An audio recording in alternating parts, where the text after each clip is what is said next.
seu movimento.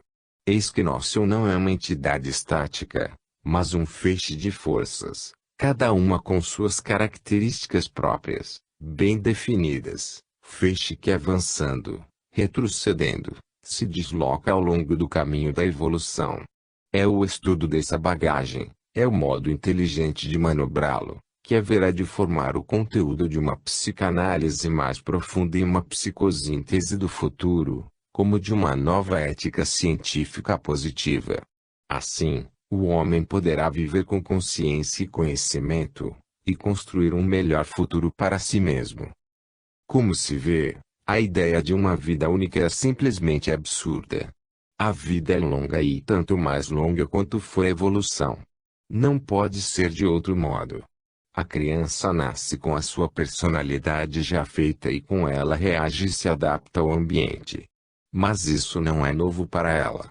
O fato de logo sentir-se à vontade, mostra que já o conhece. A infância é uma rápida repetição que resume o trabalho já feito, a fim de levá-lo um pouco mais adiante. Os instintos que guiam a criança são resultado de longa experiência passada, que emergem do inconsciente em que foram armazenados.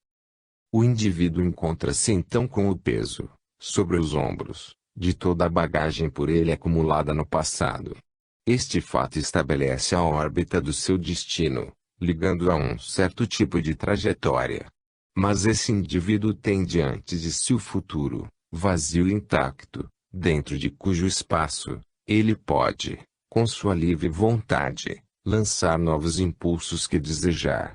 Eis de onde nasce a possibilidade de redimir-se. São estas as bases racionais do conceito de redenção. Significa introduzir, na trajetória do próprio destino, novos impulsos. Por isso afirmamos insistentemente que a própria redenção não pode ser preparada por outros, mas é pessoal, cada um por si mesmo. Individuais, são os destinos, campos fechados como o organismo humano, que pode ter contatos e trocas, mas que nunca perde a sua identidade e é altamente responsável, tanto que rejeita qualquer corpo estranho. O que cada um faz, bem ou mal, falo para si mesmo, por sua conta, sob exclusiva responsabilidade de suas próprias consequências. Eis então que, qualquer que seja o seu passado, é oferecida ao indivíduo a possibilidade de corrigi-lo. Mantém-se, desse modo, sempre aberta a porta da salvação. É questão de tempo. A dor, consequência do erro, que impele tenazmente o ser a decidir-se, a canalizar as suas órbitas de acordo com a vontade da lei. Tudo deverão terminar salvando-se. Se um único indivíduo não se salvasse, Deus fracassaria no mal, impotente diante dele, e sua obra estaria falida. O período em que o campo de forças da personalidade está aberto pela introdução de novos impulsos é da vida terrestre, no plano físico, no plano de luta em que se encontram resistências, adaptadas, pois, a avaliação das qualidades já adquiridas, e a conquista de novas qualidades através da experimentação. O ambiente terrestre é um campo de trabalho, nele a vida é um período de construção, uma fase da existência em que reemerge todo o passado, retornando-nos impulsos instintivos, que originam outros novos, lançados em novas direções. Por isso a vida é também um campo de batalha. Na velhice tudo se acalma, se coagula e cristaliza, fechando-se a nova experimentação, de que é tão ávida a juventude. A ação então se detém, porque termina a sua função, uma vez que se já fixou a posição de partida para o desenvolvimento do novo trecho de trajetória da próxima vida. O canhão já fez pontaria e com isto o futuro trajeto do projétil já foi traçado. O indivíduo já preparou, com as próprias mãos, o destino que o espera.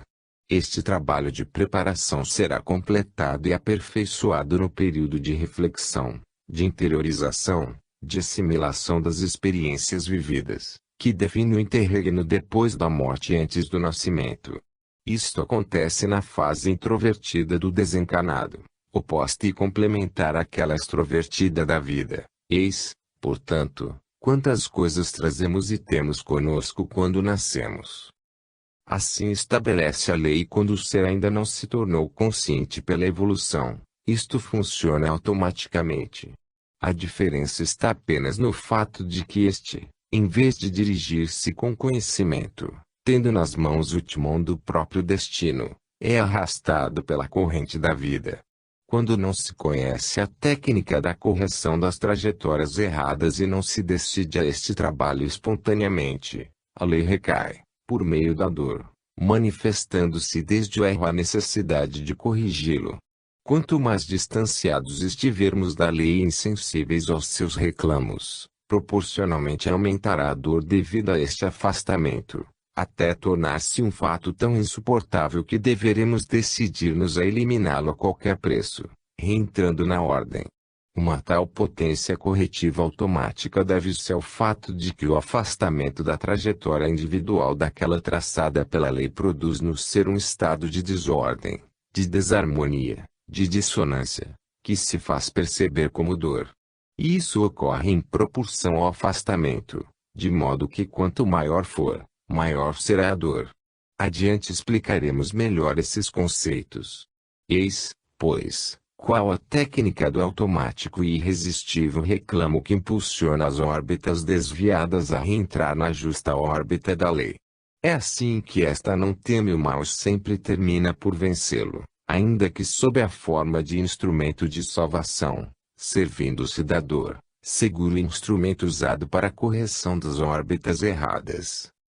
Agora que vimos em linhas gerais a técnica desse funcionamento, vejamo-la de modo mais particular, observando como se comporta o homem que deseja conduzir-se a seu modo, mas que está encarcerado dentro daquele funcionamento, observando como se desenvolve a luta entre as duas vontades opostas e como a da lei termina por vencer, levando o ser à salvação. Todo o caminho da evolução é uma luta entre as e S, concluindo, porém, depois de tantas fadigas e dores, com a vitória do S, a concepção apocalíptica da cósmica batalha entre bem e mal corresponde a uma realidade biológica, porque é através do caminho da evolução que tem lugar essa batalha, até reconduzir, através de um transformismo incessante, o ser ao ponto de partida, o S.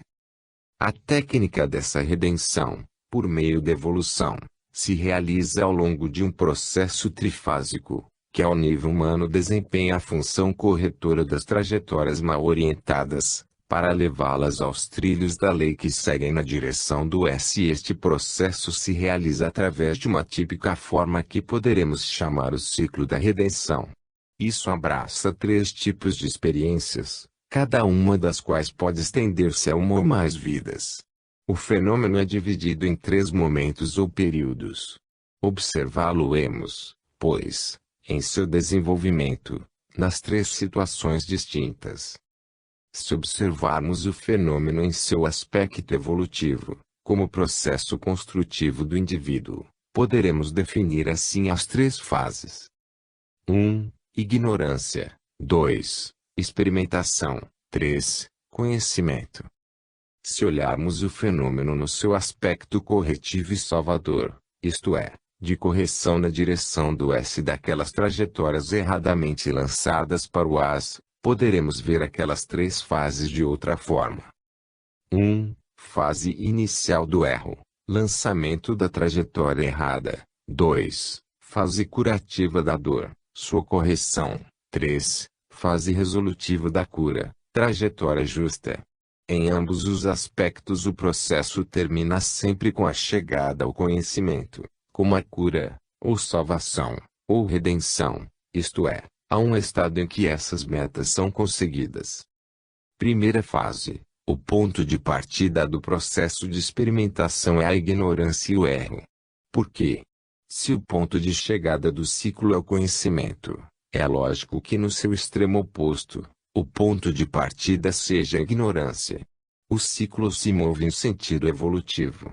É assim que se a meta que tende ao S, com as qualidades positivas que conhecemos, a origem de que precede ao AS, com as qualidades contrárias. Eis então que, no início de sua primeira fase, O indivíduo vive nas trevas, não tem conhecimento, age por tentativas e isso o conduz ao erro. Mas além disso, pelo fato de que ele ainda está mergulhado no as, o seu impulso natural é para baixo, na direção do mal. Assim, o movimento tende a verificar-se em sentido contrário. Como se vê, desde o início, o fenômeno já aparece assentado sobre essas características de negativismo, em que fica enquadrado durante o seu desenvolvimento, mesmo se este leva ao emborcamento delas. É esse tipo de colocação do processo sobre o erro, em posição anti-lei desde a sua primeira fase que, seguindo uma fatal concatenação leva a estabelecer desde o princípio, os caracteres da segunda fase, fatalmente destinada a ser de dor.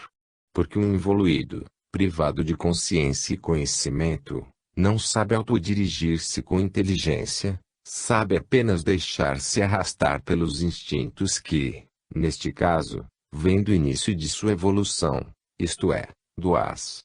Como corrigir, então, tais erros, fazendo-se compreender por quem ainda não tem capacidade?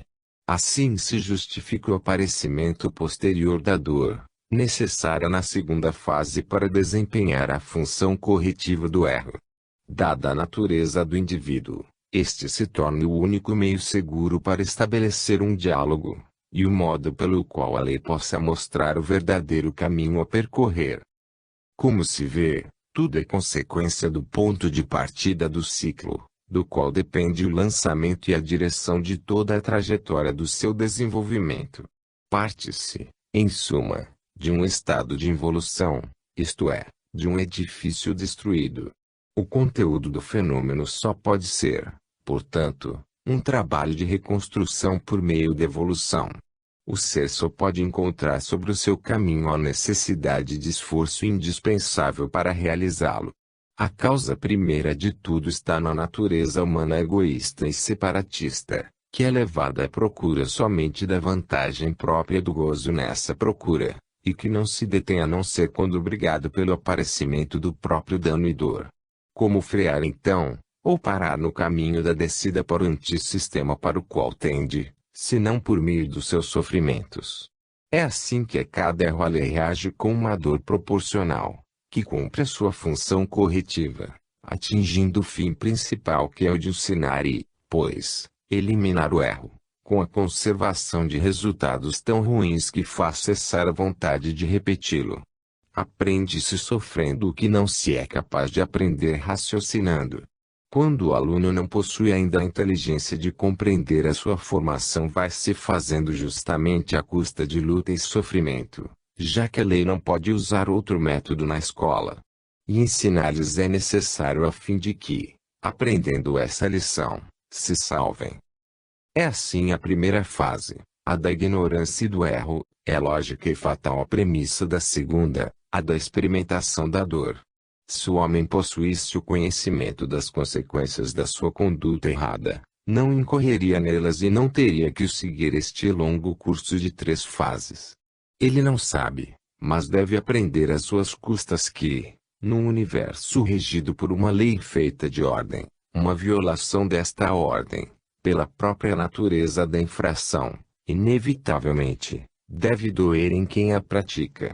Isso porque então se produz aquele estado anti-lei que, traduzindo em termos de vibração, significa um estado arrítmico de dissonância que produz no ser situado no organismo do todo como sensação, aquele feito negativo que se chama dor. Dura consequência, mas segura e mesmo salutar, porque é a dor que, eliminado o erro que a gera, termina por eliminar-se a si mesma, já que funciona como um benéfico processo de autoabsorção dada a repugnância que o homem tem pela dor. O fato de associá-la repetidamente à ideia do erro terminará por fixar na sua mente essa repugnância de modo que assim, eliminada a causa, também possa desaparecer o efeito. Se o homem tivesse conhecimento, não teria necessidade, para conquistá-lo, de passar através das 3 fases do ciclo da redenção, poderia assim, poupar-se do erro e da dor. O mais evoluído não segue este longo caminho para chegar ao estado de salvação, porque atinge logo, evitando entrar na primeira fase e com isso esquivar-se as premissas do ciclo, que obrigam a seguir o desenvolvimento até o fim. Mas isto só ele sabe fazer sozinho, pois seu ponto de partida não é o estado normal de evolução. Não vai por tentativas, conhece e toma, desde o princípio, o caminho justo, razão pela qual não inicia e não lança a trajetória em direção errada, e em consequência não deve sofrer a ação corretiva do endireitamento. Ele não precisa dessa escola e por isso não se submete a ela. Porém, para quem se encontra na primeira fase, obrigado a seguir as sucessivas, há todavia, a perspectiva de atingir uma futura sabedoria com as relativas consequências, embora com a condição de conquistá-la através de uma enorme fadiga. Assim, na primeira fase se inicia o ciclo da reconquista do conhecimento. Movido pelos impulsos do azo ignorante dos resultados, o indivíduo é levado a tentar o desconhecido em sentido involutivo anti-lei, que automaticamente o expõe às reações dela. Ele busca a felicidade, motivado pela sua natureza de origem divina, mas por causa da revolta, age de forma contrária, isto é, descendo em vez de subir, caminhando para o as, e não para o s. Assim segue os desvios, os enganos, as falsas vias que, convidando ao prazer, levam à dor. Ele é livre, a lei lhe permite agir e não tendo ainda provocado as reações por não haver cumprido toda a sua ação, essa lei fica à espera. Dessa forma, o indivíduo em princípio, pode obter um momentâneo sucesso, falseando seu julgamento, já que, ao contrário, está aprendendo sua primeira lição, isto é, a vitória do erro. Neste erro ele se afirma, crendo ter vencido, enquanto, em realidade, perdeu. A verdadeira lição, a do endireitamento, virá depois. Esta é a história de quantos fizeram fortuna no mal. É preciso ter presente que todo fenômeno do ciclo da redenção é orientado em sentido evolutivo, move-se no as para o s assim que a primeira fase traz consigo todo o sabor do as, e lança sua trajetória na direção anti-lei. É natural pois, que, tratando-se de uma órbita em sentido negativo, esta seja feita por engano e não possa levar senão ao emborcamento na dor. É natural também que tal órbita tenha que chocar-se com a lei, que, ao contrário, segue uma órbita de tipo positivo. Choque inevitável, mas corretivo, pois reconduz ao positivo, isto é, ao caminho da salvação. Esta acaba tornando-se, também, um fato inevitável. Segunda fase. Esta é a fase na qual se experimentam as consequências da primeira precedida pela escola da dor, para uma ação curativa do mal, com a correção dos erros. Em geral esta fase se desenvolve na vida sucessiva. O triunfo obtido na precedente ensinou ao indivíduo que é vantajoso o caminho do erro. Esta vitória fê-lo assimilar no subconsciente as piores qualidades do tipo as que, aí fixadas, agora ressurgem sob a forma de instintos que o impelem a insistir na órbita precedente de sentido negativo. Então este indivíduo se lançará de novo na mesma direção e a repetição do erro será tanto maior quanto maior tiver sido o sucesso que dele obteve na vida precedente. Verifica-se, desse modo, o choque fatal entre esta trajetória errada e a trajetória da lei.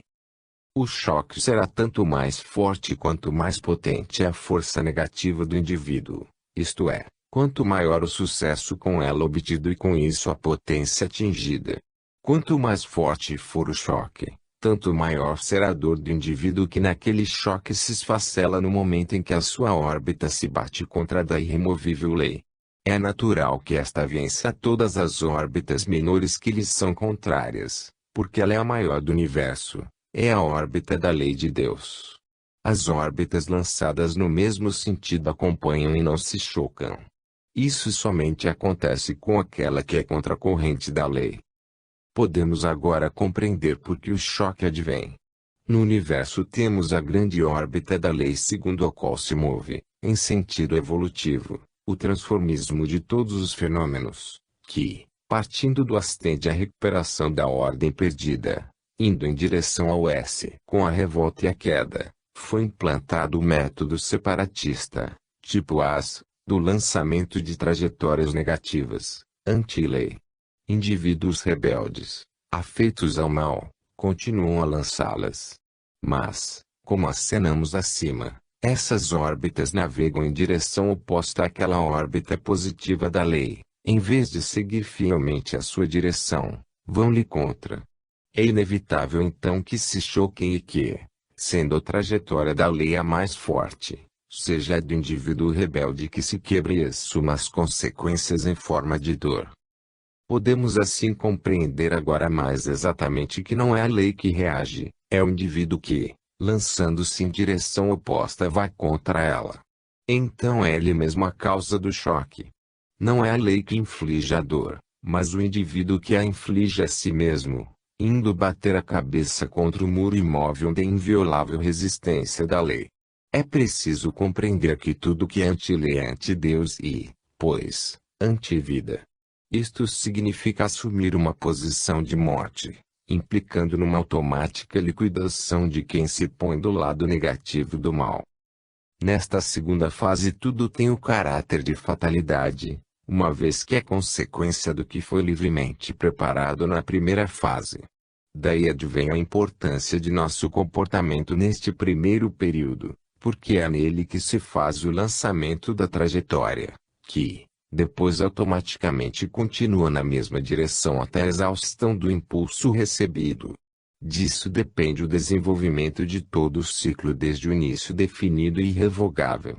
Se a primeira fase é a de livre plantio das causas, a segunda fase é a da fatal colheita dos efeitos. Neste o fenômeno se acha mais avançado no seu desenvolvimento e começa a dar os seus frutos. Se a primeira fase é a do lançamento da órbita na direção anti-lei, a segunda fase é a do choque com a órbita da lei, e para o indivíduo, é a hora da experiência da dor. Sacudido pelo choque, ele entra no hospital para fazer a cura corretiva do erro, até sair dele convalescente para iniciar a terceira fase do tratamento. Por esse exemplo se vê a utilidade dessa segunda fase que, com a negatividade da dor retificando a negatividade do erro, corrige uma trajetória de enfermidade que tende à morte, com uma outra positiva de saúde que leva à vida. Na segunda fase teremos então uma vida de tipo diferente, isto é, não de abuso mas de pagamento, não de desordem anti-lei, mas de reordenamento segundo a lei. A primeira fase foi a de livre iniciativa do indivíduo, que, embora a seu modo, se ligava por si mesmo às suas responsabilidades.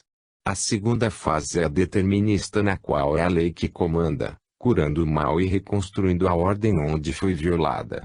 Este é o momento em que se vê como funciona a presença de Deus ativa em nosso mundo, devido ao fato, já explicado, de que, não obstante a queda e a formação do AS, o S permanece no centro do universo com seu espírito animador e previdencial potência curadora do mal.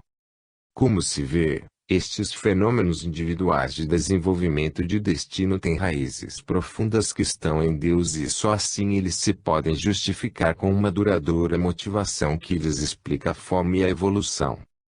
Eis, pois, que o indivíduo se encontra diante do fato de ter de viver um outro tipo de vida. O mesmo cálculo de probabilidade mostra que é difícil que se possa verificar, uma segunda vez, a feliz convergência de todos os elementos favoráveis necessários para obter um sucesso frequentemente não merecido, porque a ele não correspondem reais qualidades e valores individuais. Então, diante de uma realidade tão diversa, cai a miragem, chocando-se o indivíduo contra a desilusão em que lhe naufragam os sonhos, mas a posição se troca, porque os próprios movimentos, na hora da correção da trajetória, em vez de levar ao sucesso, conduzem ao desastre, em vez de levar à satisfação, levam à dor, em vez de encaminhar-se a um alto grau social levam à prisão. Esta é a resposta que se pode dar a uma fácil objeção que poderia levantar. observando a realidade da vida, que nos oferece o espetáculo de homens malvados e bem-sucedidos, que gozam o fruto de sua iniquidade zombando da lei e da sua justiça.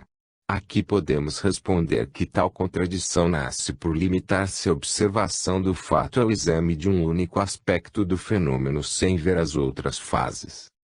Eis como funciona a escola. Esta não consiste na exposição de teorias que não se possam escutar e deixar de lado ou ainda torcê-las, dando-lhes uma interpretação própria. Os fatos é que não se podem evitar. O método é benéfico porque é uma defesa da vida e embora magoe é uma providência de Deus a nosso favor. Sem ação corretiva que o detenha e remete ao reto caminho, o ser se perderia, tornando-se sempre mais desgastado e involuído. É assim que o Écio salva do desastre da queda no Hades. E nenhuma tentativa de destruição, subvertendo a ordem, tem sucesso, porque o resultado produz, infalivelmente, a lição adequada para corrigir quem, na sua inconsciência, cometeu aquele erro. A segunda fase contém uma real experiência feita na própria pele e sem possibilidade de evasão. Tentemos compreender mais exatamente como isso acontece. A vida é como um laboratório químico. Nela encontramos todos os elementos e nos exercitamos na sua combinação de modo mais diverso, mas pela nossa ignorância das leis da química não conhecemos as reações, os resultados das nossas operações. Assim fazemos contínuos erros, porque misturas e combinações se fazem ao acaso, mas a própria química nasceu assim, isto é, tentando e depois observando o que sucedia. Assim se faz com as experiências da vida. As reações já sabem funcionar por si, as combinações seguem a lei que já conhecem. O homem, porém, é que não a conhece e deve descobri-la por meio de suas experiências. Tudo já acontece por si mesmo, independente dele. Seu conhecimento diz respeito somente a ele e existe ou não, não interessa, de modo algum ao funcionamento dos fenômenos. Eis então que a vida coloca o homem no laboratório, a fim de que, provando, aprenda. A cada experiência, ele toma conhecimento de uma reação e combinação química nova. Em um certo momento, quando o fenômeno já amadureceu, qualquer estímulo pode funcionar como catalisador. Então o edifício químico se precipita, a combinação se fixa estavelmente num dado composto. Registra-se no subconsciente o resultado da experiência e o deposita. Assim se enriquece o próprio patrimônio de conhecimentos, que, depois, constituem tantas qualidades adquiridas, que vão fazer parte integrante da personalidade como ideias inatas e naturais impulsos instintivos. É assim que a personalidade se vai construindo através da experimentação e o ser vai recuperando a sabedoria do S, perdida com a queda no Hades. Isto é que se faz do nascimento até a morte. O indivíduo, ponto por ponto, constrói uma sabedoria com o próprio esforço, e esta se torna a sua propriedade inalienável, e a mais útil conquista da vida. A estrutura desta técnica nos faz compreender como ocorre a correção do erro na segunda fase. O resultado de tais experiências forma uma conexão de ideias diferentes da primeira fase, isto é, a conexão entre erro e vantagem própria se substitui à conexão entre erro e dano próprio.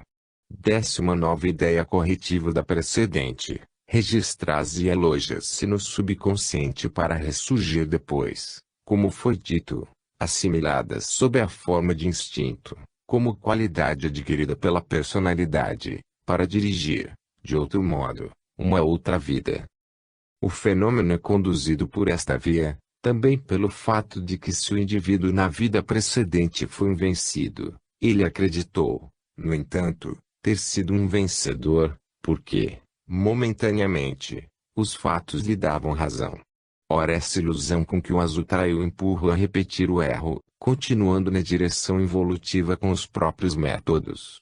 E já notamos que quando mais decidido for o lançamento da nova órbita em sentido contrário ao da lei, tanto maior terá sido o sucesso até então obtido naquele caminho. Tudo isso, Ao invés de levar o indivíduo aos mais evoluídos, leva-o a cair num ambiente de evoluídos, ao lado não dos melhores, mas dos piores. Dada a sua forma mental de primeira fase, é natural que, por afinidade, justamente entre estes, ele se sinta levado a nascer e a viver. E destes que poderá esperar de bom, se não egoísmo, traição, assaltos etc., que terminarão por vencê-lo. Se na vida precedente lhe foi fácil aproveitar-se de pessoas simples e boas, enganando-as, dessa vez entre pessoas mais duras, ele levará ao pior. Aqui o jogo dessa correção do erro se torna mais complexo. Qual é, no processo da evolução, a função desses elementos piores que na primeira fase vencem, às custas de quem sofre na segunda fase, embora tenham que redimir-se? A lei, sendo um conceito ou princípio imaterial, não se manifesta em nosso plano, senão através das forças e formas que a exprimem. Quando ela exige do violador compensações para restabelecer a ordem, ela usa, como executor do débito e da divina justiça, um outro indivíduo mais atrasado, razão por que o devedor se apresenta como uma ocasião para satisfazer os próprios instintos maléficos.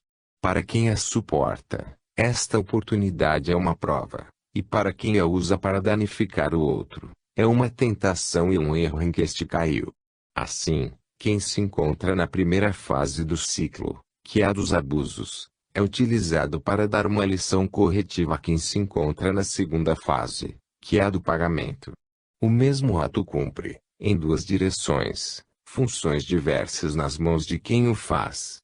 O mal é culpa e débito para pagar depois a lei, nas mãos de quem o recebe é instrumento de redenção e pagamento da dívida à lei. Assim todos trabalham para o mesmo fim em diversas fases do mesmo ciclo. Os da primeira fase preparam, sem querer, a escola para os da segunda fase.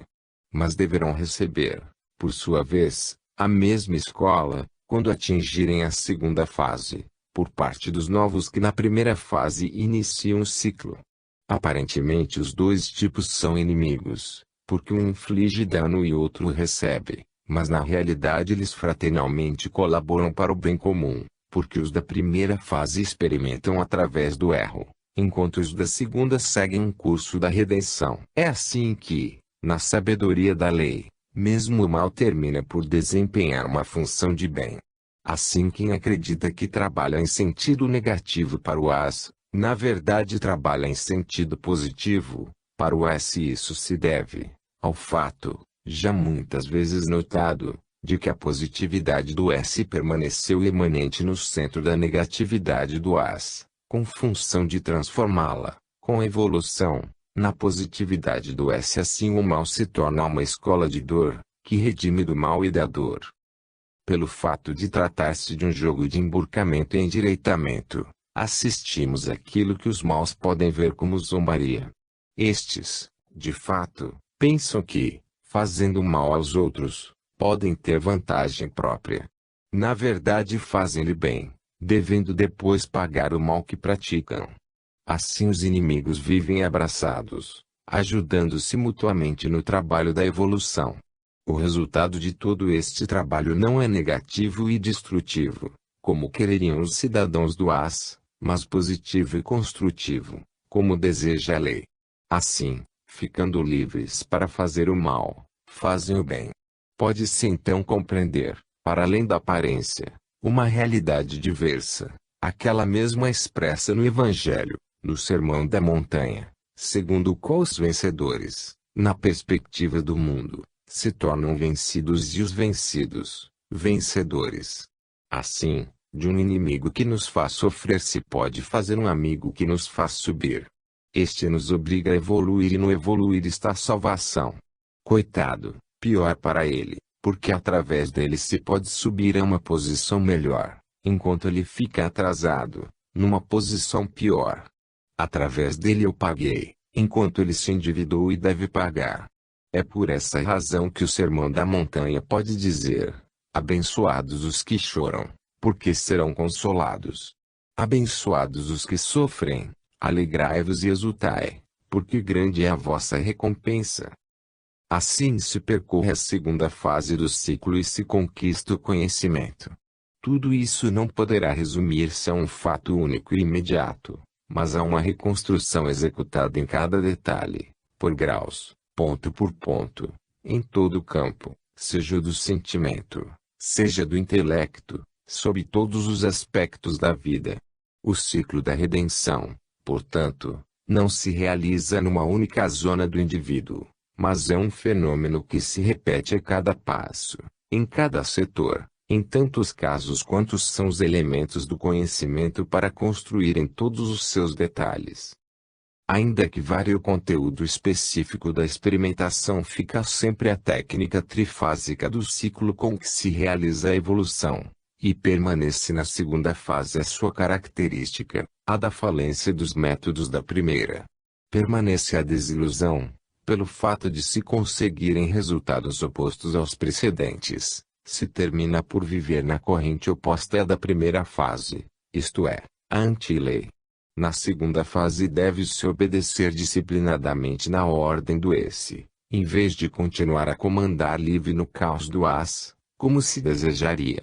Esta é a hora da penitência, mas também a hora da reflexão e da mudança, hora preciosa em que se aprende e assim se prepara o lançamento de um novo destino, segundo uma nova e correta trajetória. Para melhor compreender as relações entre a primeira e a segunda fase, vejamos um exemplo. Imaginemos dois indivíduos que chamaremos homens da primeira e segunda fase, no sentido de que o primeiro vive no primeiro período do ciclo, o do erro, e o segundo vive no segundo período, o da correção na dor. Há dois caminhos, um que desce, involução, e outro que sobe, evolução. O primeiro homem é esperto, sabe viver, escolheu o caminho cômodo, e por ele vai sem fadiga, livre em sua bicicleta, cantando despreocupado, feliz por ter descoberto a vida fácil. Bastava somente um pouco de astúcia e ele, convencido da própria inteligência, de repente fez a descoberta. O segundo homem não é ladino, é honesto. Escolheu o caminho íngreme, que sobe, cheio de pedras agudas, e por ele vai com esforço, empurrando a sua bicicleta, quando não é forçado a carregá-la sobre os ombros. Caminha pensativo, escavando a própria alma, ocupado com profundo trabalho de introspecção a fim de compreender o sentido e valor da vida difícil, a sua função redentora e suas metas longínquas. Ele não é mais tão ingênuo a ponto de se crer inteligente só pelo fato de ser astuto, porque experimentou as consequências do deixar-se enganar pelo orgulho. O primeiro homem, muito contente consigo mesmo, vai correndo sem cansaço pela descida, sem freios. No fim do caminho há uma curva, mas ele não se preocupa em saber o que há depois. Tudo é tão fácil e belo. Que importa? Ele sabe o que faz, é ladino, na sua inconsciência plenamente satisfeita consigo mesma. Olha com compaixão o segundo homem cansado na subida e pensa: como é possível ser tão estúpido para escolher um caminho tão incômodo, quando se pode tomar este outro tão belo, que eu escolhi? E tem vontade de gritar: muda o caminho, tolo, que não sabe viver. Por sua vez, o segundo homem olha o primeiro que o julga e pensa: coitado, com seu modo de agir, está destinado a espatifar-se. Adverti-lo é inútil, porque ele está convencido de ser ele o sábio, e eu o idiota, uma vez que o sucesso imediato lhe dá a razão. Nos lados do caminho estão os pregadores, moralistas que o advertem do perigo, mas ele é astuto e não se deixa enganar. Enfim, a lei vai ensiná-lo a aprender com a própria experiência e não com a alheia, quebrando a própria cabeça e não vendo a cabeça partida dos outros. Não seria justo que um simples aviso permitisse ao culpado desviar-se e parar a tempo.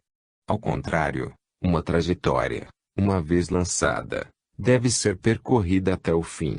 O segundo homem, por sua vez, continua a pensar: eis que é inútil avisá-lo. De resto, esta é a linha traçada pela lei e não posso mudá-la. Se ele não se espatifar na curva, como já aconteceu outrora comigo para aprender, Ele jamais compreenderá e se decidirá pela via correta segundo a lei, deixando o caminho do erro. Deixemo-lo, pois, nas mãos de Deus. É necessário provar para crer.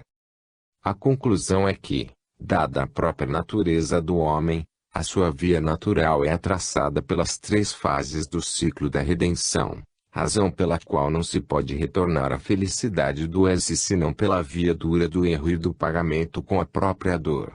Construído assim o fenômeno com os elementos que o constituem, ele não pode seguir outra linha de desenvolvimento. Teremos sempre indivíduos do tipo do primeiro e do segundo homem. E os primeiros não compreenderão os segundos senão depois de haver chegado, através de seus erros e relativo choque com a lei, à segunda fase da dor. Somente depois de ter experimentado pode, quem ignora a estrutura da lei, compreender que a felicidade não se poderá jamais chegar pela via fácil da descida, mas somente pela via difícil da subida, como é adequado, ganhando a felicidade. Que o universo seja regido, na complexa organicidade da sua ordem por uma lei de fácil e injusto arrivismo, só os involuídos ignorantes da realidade podem pensar. Terceira fase. Como a primeira fase leva à segunda, que a continua, assim a segunda leva à terceira. Na primeira, o indivíduo é alucinado pela visão deformada da realidade, no as. Ele vê a lei, não como força vital amiga, mas como inimigo que é preciso vencer, cujo valor consiste em desobedecer. Ele se lança assim, subitamente, numa órbita negativa e o sucesso que obtém o engana, porque o leva a chocar-se com a lei. Sobra-lhe tempo de confirmar-se no engano, porque aquele choque só ocorre com a trajetória percorrida, isto é, quando o mal está feito. Antes de chegar a esse ponto, deve desenvolver-se todo o fenômeno do movimento, em determinada direção, das forças necessárias.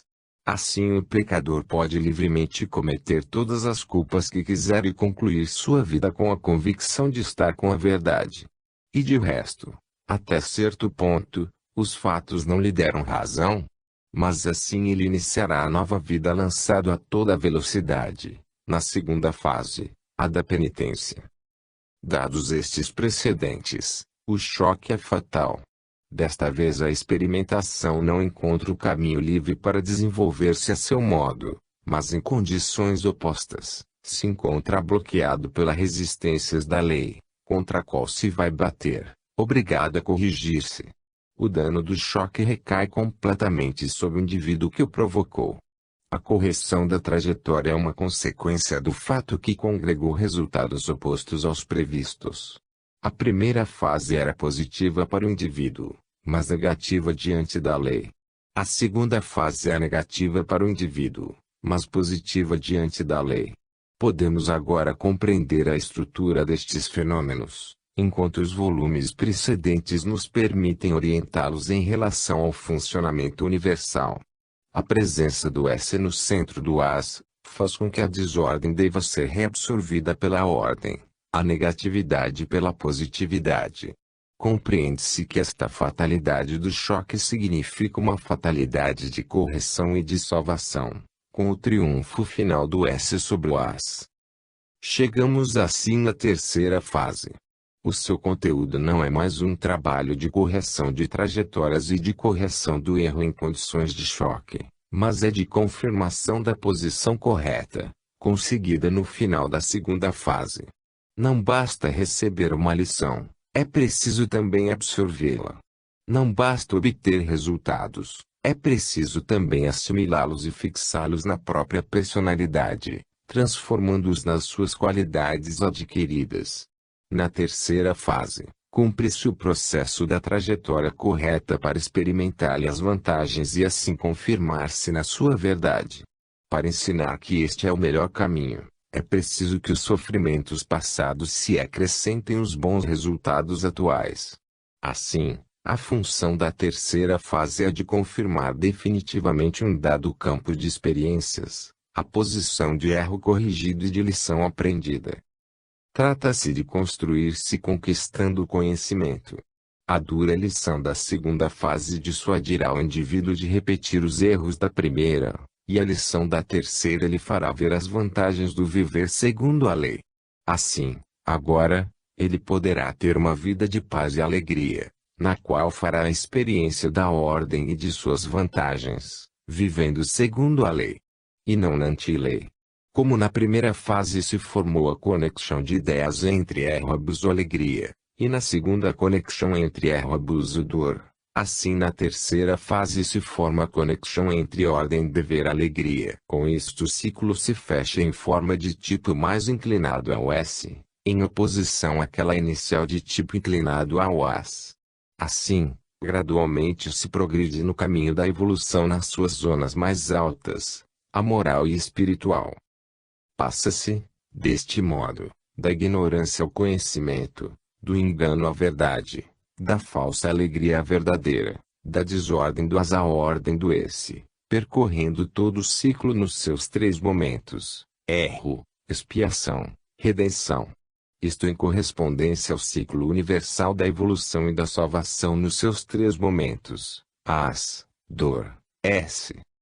Podemos dessa forma compreender a centralidade da paixão de Cristo no fenômeno biológico da evolução.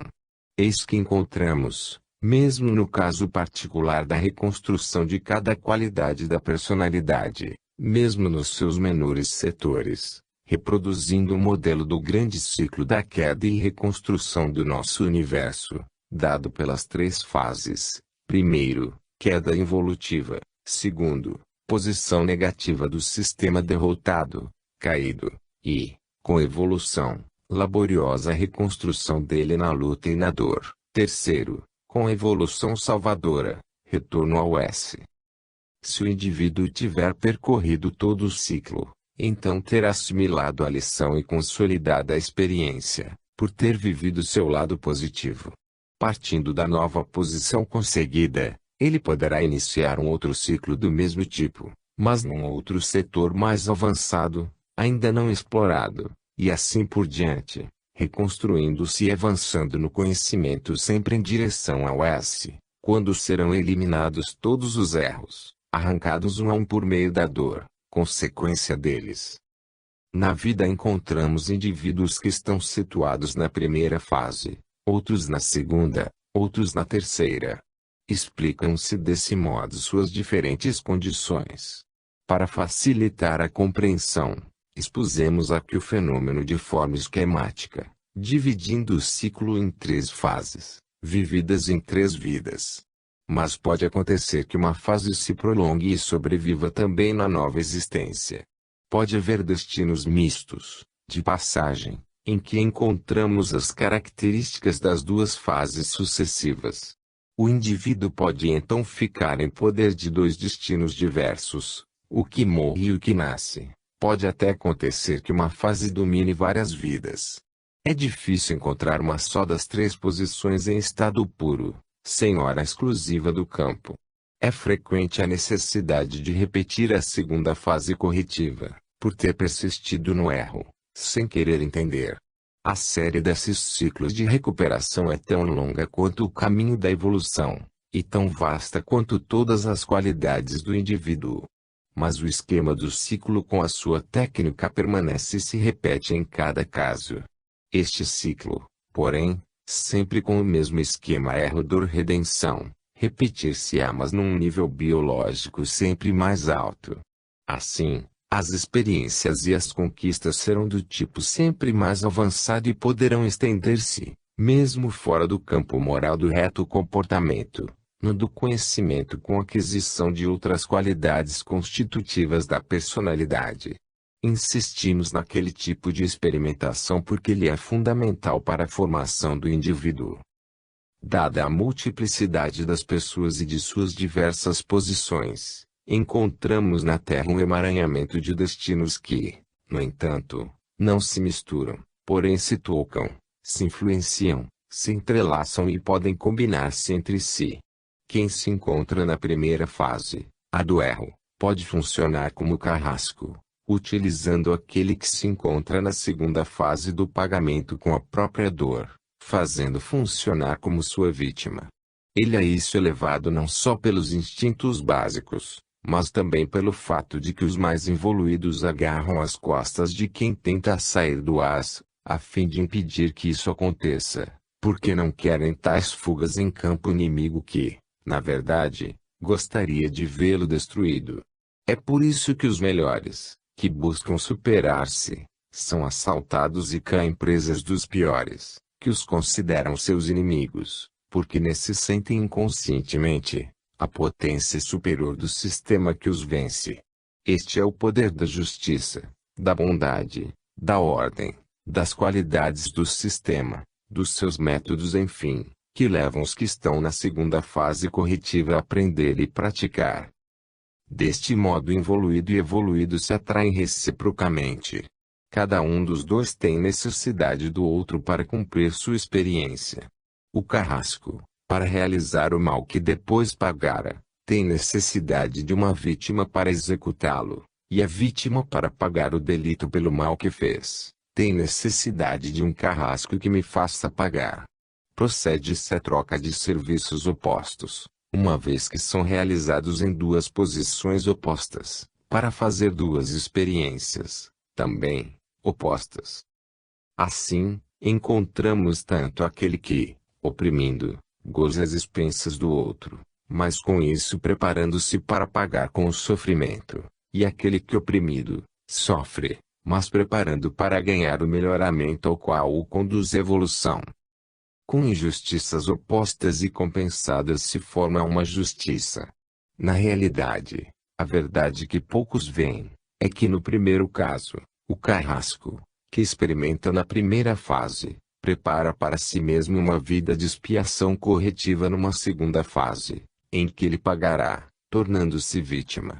E a vítima que viveu a segunda fase, prepara para si uma vida de redenção na terceira fase, onde será compensada pelo que sofreu.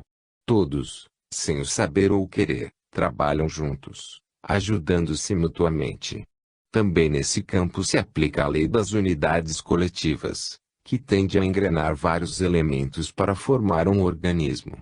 Podemos então ter uma série de destinos, que têm entre si uma conexão, ligados em órbitas coordenadas, a fim de realizar o mesmo trabalho. Nessa massa de destinos encontramos o do pecador, o do penitente, o do redentor. O primeiro está no erro, o segundo se corrige na dor, o terceiro goza do resultado dessa lição aprendida.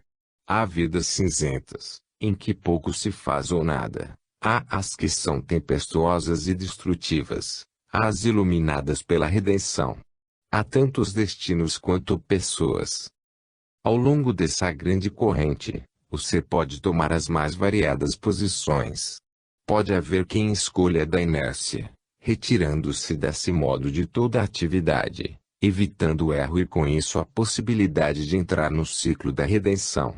Mas nem esta tentativa de evasão exime das provas necessárias para evoluir, pois seria muito fácil resolver o problema com a resistência passiva à lei, que, ao contrário, representa a exigência absoluta de uma subida do ASOS, isto é, do retorno a Deus.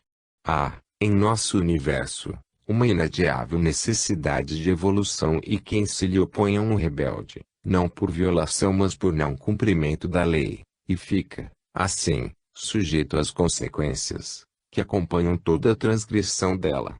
Transgressor porque todo o nosso mundo está envolvido no ciclo da redenção, com as três fases descritas acima, das quais a primeira foi a revolta da origem que o iniciou a queda no as, isto é, a fase do erro, a segunda é a atual correção na dor, e a terceira será a resolutiva da cura no S. Eis então que, mesmo se o indivíduo não tem um erro precedente e pessoal a pagar, ele está situado como elemento no meio da massa que se encontra em tais condições, isto é, de pagadores da segunda fase. É assim que, por justiça, lhe toca inexoravelmente a fadiga da evolução.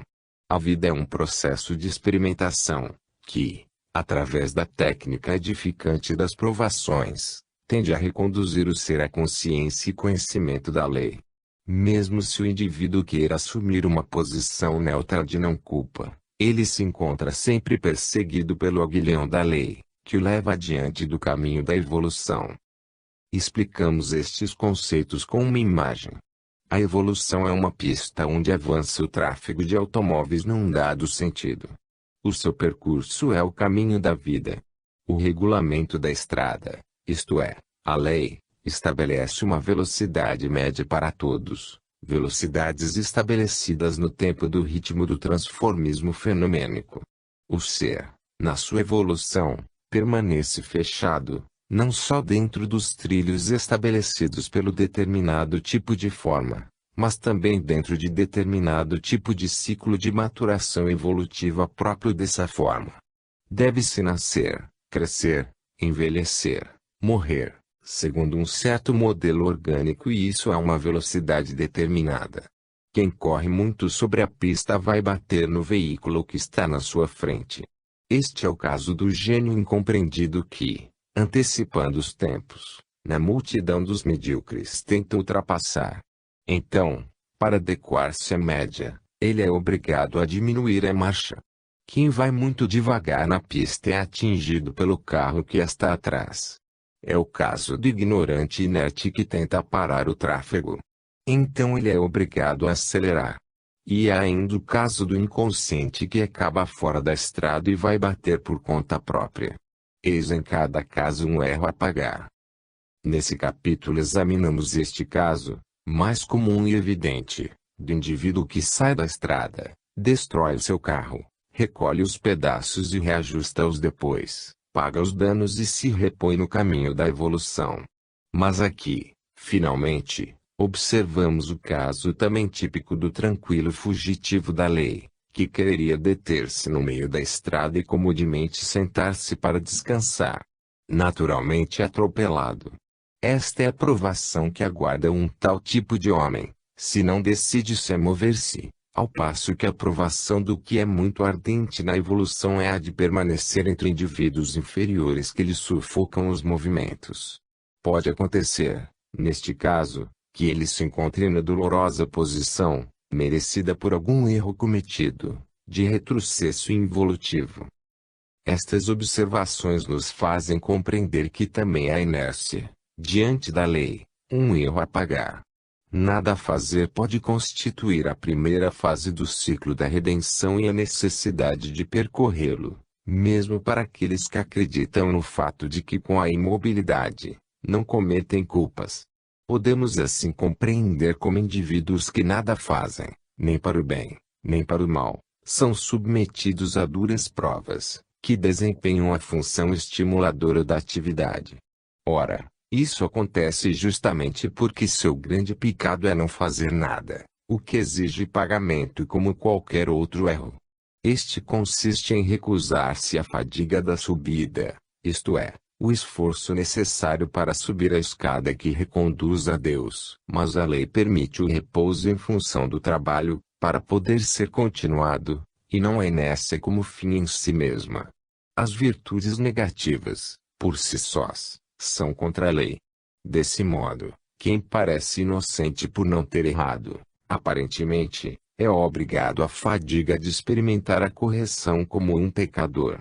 Tentar, com a própria preguiça, deter a corrente que sobe em direção a Deus, é também uma culpa a ser corrigida, pela qual é necessário sofrer a lição adequada. Observamos, assim, os mais variados tipos de destino. Existem tantas quantas são as gotas d'água do oceano, e esses no imenso laboratório que é a vida, se vão interligando e combinando, cada um seguindo o seu caminho, ao longo da estrada da evolução e da grande onda do tempo. Este oceano é o universo que caminha para Deus. 7. A técnica funcional do destino, a futurologia e a racional planificação da vida. Os conceitos expostos acima nos permitem colocar em foco o problema do nosso destino. Vivemos-lo sem compreender-lhe o significado. Cada um tem o seu e ele fica inexoravelmente ligado. Que força é esta que fatalmente nos constrange, e que deseja de nós? Porque tudo isso acontece. A nossa personalidade é um organismo de forças bem definidas que são as nossas qualidades e de cujo tipo depende a estrutura de nosso destino. Se estas estão de acordo com a lei, atrairão outras forças benéficas. Se são anti-lei, atrairão forças maléficas. Segundo sua própria natureza, cada indivíduo forma a sua atmosfera, composta de